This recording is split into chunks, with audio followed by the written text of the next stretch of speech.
Success जीवन JCC channel में आप सभी विद्यार्थियों का पुनः स्वागत है।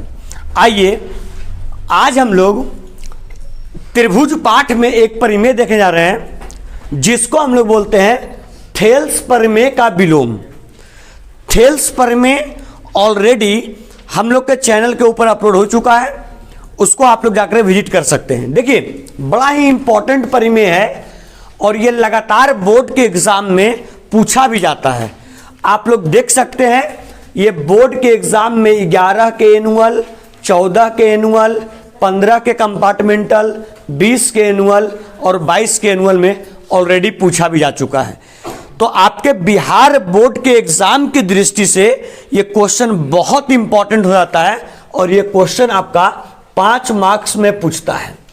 देखिए अगर आप लोग देखे होंगे थेल्स परिमेय में क्या बताया जाता है, इसको थेल्स परिमेय का विलोम क्यों कहते हैं सो समझेंगे। अगर आप लोग थेल्स परिमेय को देखेंगे तो थेल्स परिमेय में क्या कहता है, उसमें बताया जाता है कि अगर यदि आपके पास त्रिभुज एबीसी है और एबी भुजा पर कोई बिंदु जो है आपका वो आ जाए डी और एसी पर कोई आ जाए क्या ई, और इस प्रकार से खींचा जाए कि आपका डीई समानांतर क्या हो बोलिए बीसी।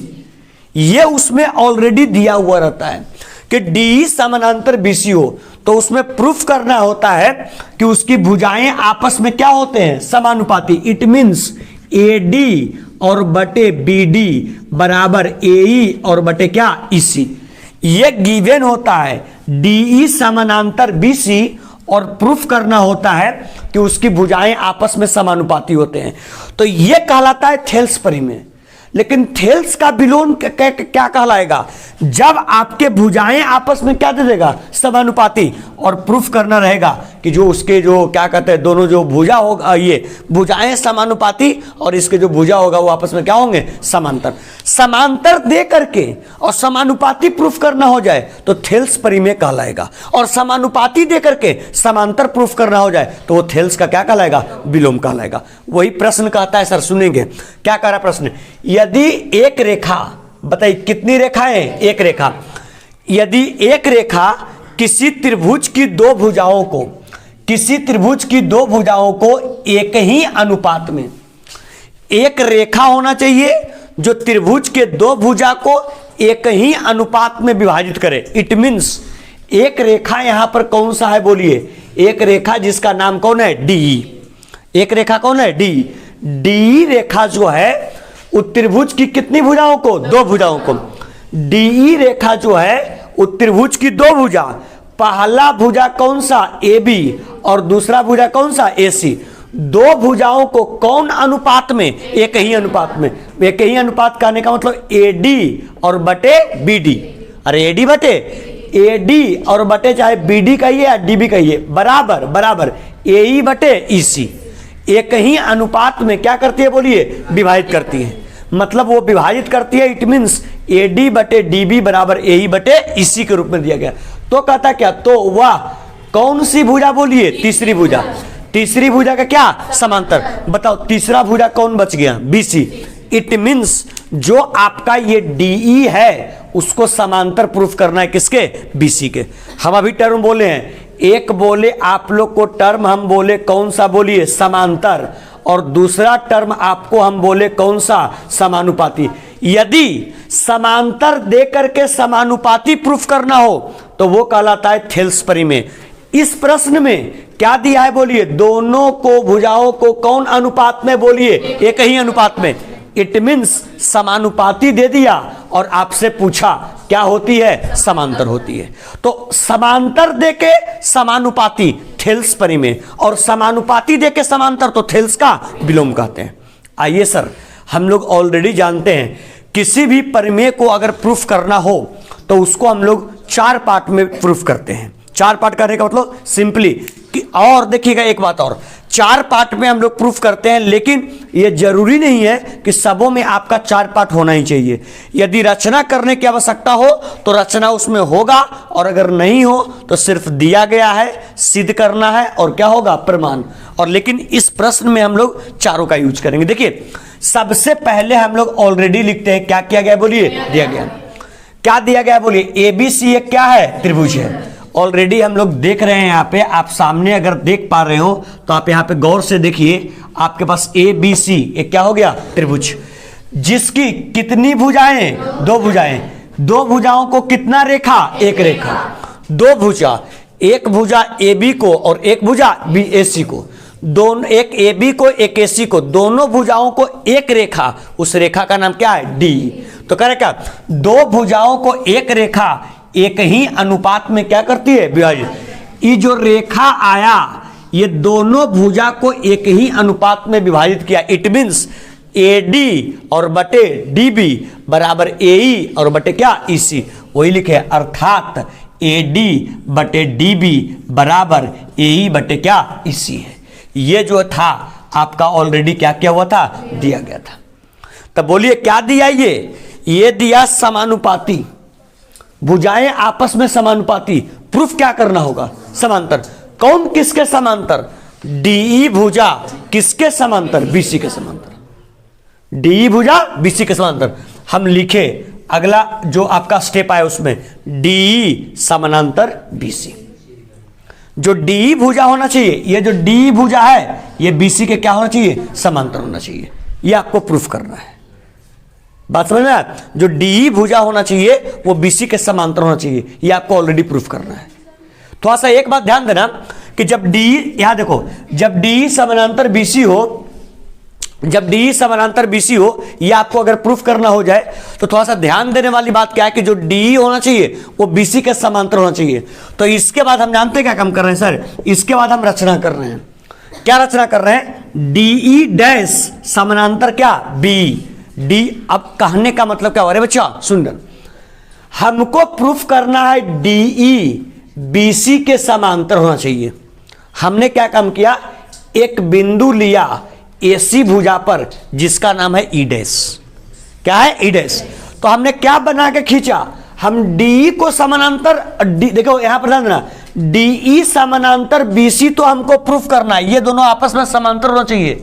लेकिन हमने क्या लिया, इस बिंदु को माना, ऐसा माना कि ये जो है इसके समांतर नहीं है।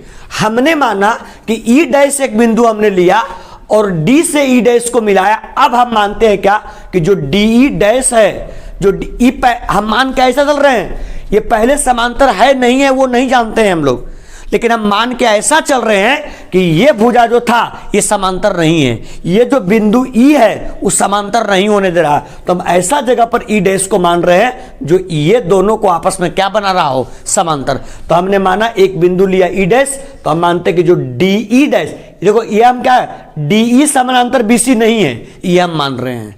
लेकिन हमको प्रूफ करना है यही, लेकिन हम मान क्या रहे हैं, जो डीई डैश है वो आपका समानांतर किसके है, बोलिए, डीई डैश जो है समानांतर किसके, बीसी के। तो वही हमने काम किया कि डीई डैश समानांतर बीसी को हम लोग क्या कर लिए, खींच लिए। और जैसे ही अगर डीई डैश समानांतर अगर बीसी खींचे तो बताइए अनुपात किस में कैसे बटेगा। देखिए यहां पर लिखे हम, यदि डीई समानांतर बीसी है तो, अब बताओ, जैसे ही डीई ये कहा गया डीई डैश समानांतर बीसी हो जाएगा तो अनुपात कैसे बटेगा, तुम लोग खुद बताओ क्या होगा। इधर क्या हो जाएगा बोलिए, एडी, एडी यहां तक बाबू सब समझ, इधर क्या हो जाएगा बोलिए, एडी और बटे क्या, डीबी, एडी बटे डीबी बराबर क्या होगा बोलिए, ए ई डैश और बटे ई डैश क्या, सी। अरे होगा कि नहीं, देखिए हम वही लिखे हैं सर, ए डी बटे डी बी बराबर ए ई डैश और बटे ई डैश सी। ये आपका हम निकाल के लाए कौन परिमेय से, थेल्स परिमेय से।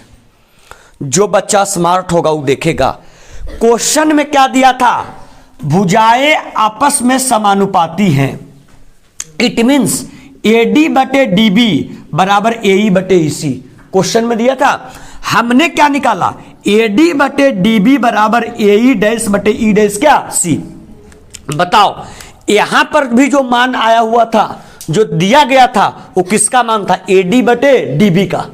और यहां पर भी जो हमने मान निकाला वो किसका निकाला? AD बटे DB का। तो ये भी वैल्यू AD बटे DB का और ये भी वैल्यू AD बटे DB का। तो अगर दोनों को आपस में बराबर करना चाहें तो AD बटे DB से AD बटे DB खत्म हो जाएगा कि नहीं हो जाएगा? अरे हो जाएगा। तो क्या बचेगा बोलो? यहां क्या बचेगा? AE बटे EC, अतः AE बटे EC और बराबर यहां से क्या बचेगा? E से ही तो कैंसिल हो गया, यहां से बच गया AE बटे EC और यहां से क्या बचेगा? AE डैश बटे E dash C, AE dash बटे E डैश C। मतलब एक यहां पर दे रखा था AD बटे BD और यहां पर हमने निकाला AD बटे DB, इसको इसके साथ इक्वल किए तो AD बटे DB से AD बटे DB कैंसिल हो गया, यहां से बच गया AE बटे EC, यहां बच गया AE बटे EC और ये से ये कैंसिल हो गया तो यहां बच गया AE डैश बटे E dash C, AE dash बटे E dash C। Any problem sir? हमने क्या काम किया, दोनों तरफ सिंपली हम लोग कितना जोड़ रहे हैं? एक जोड़ लेते हैं। दोनों तरफ सिंपली हम लोग एक जोड़ते हैं तो AE बटे EC को AE बटे EC प्लस 1 बराबर AE डैश बटे E डैश C और प्लस कितना? 1। बताइए सर, नीचे कुछ नहीं तो 1, EC और 1 का एलसीएम EC से EC में 1 मरतबे तो ये हो गया सिंपली AE प्लस A1 से EC में EC मरतबे तो 1 में EC से EC और बराबर E डैश और नीचे कुछ नहीं तो 1, इसका एलसीएम किसके बराबर? E डैश C के बराबर। तो ऊपर क्या हो गया? AE डैश और प्लस यहाँ पर 1 से EC E डैश C में E dash C मरतबे E dash C में 1 से E डैश क्या आ गया? C। अब गौर करो, AE प्लस EC, गौर करना, AE A से लेकर के E तक AE और प्लस कहता है EC। बताइए A से लेकर के E तक और E से लेकर के C तक पूरा वैल्यू किसके बराबर? A से पूरा वैल्यू किसके बराबर? हमने क्या लिखा? AC और बटे नीचे क्या था? EC। तो AC बटे क्या? EC बराबर। अब बताया क्या कहता है? AE dash plus E dash C। देखिए AE डैश मतलब यहां से लेकर के यहां तक, यहां से लेकर के यहां तक और फिर यहां से लेकर के यहां तक, इसका भी वैल्यू किसके बराबर? AC के बराबर। तो वही हो गया AE dash plus E dash C, AE dash plus E dash C। बताइए वैल्यू किसके बराबर? AC के बराबर। तो यहां पर हो गया AC और बटे नीचे क्या हो गया? E dash C, E dash C। ऊपर से ऊपर AC से AC कैंसिल हो गया, क्या आ गया आपका? EC बराबर E dash C। It means कहने का मतलब क्या हुआ? इट मीन्स कहने का मतलब जितना मान है EC का उतना ही मान है E डैश C का। अब सोचो, एक बात गौर करना, जितना यहां पर देखना सारे विद्यार्थी लोग, जितना मान EC का उतना मान E डैश C का। देखो यहां पर देखना, जितना मान E से लेकर के C तक, अगर मानते हैं E से लेकर के C तक अगर वैल्यू 5 सेंटीमीटर है तो क्या बोलता है? EC बराबर E डैश C। जितना मान EC का उतना ही मान आपका E डैश से लेकर के C तक, दोनों का वैल्यू 5 सेंटीमीटर। इसका मतलब E और E डैश दोनों बिंदु एक ही पर मौजूद है ना। उसी को हम लोग मैथ की भाषा में बोलते हैं संपाति।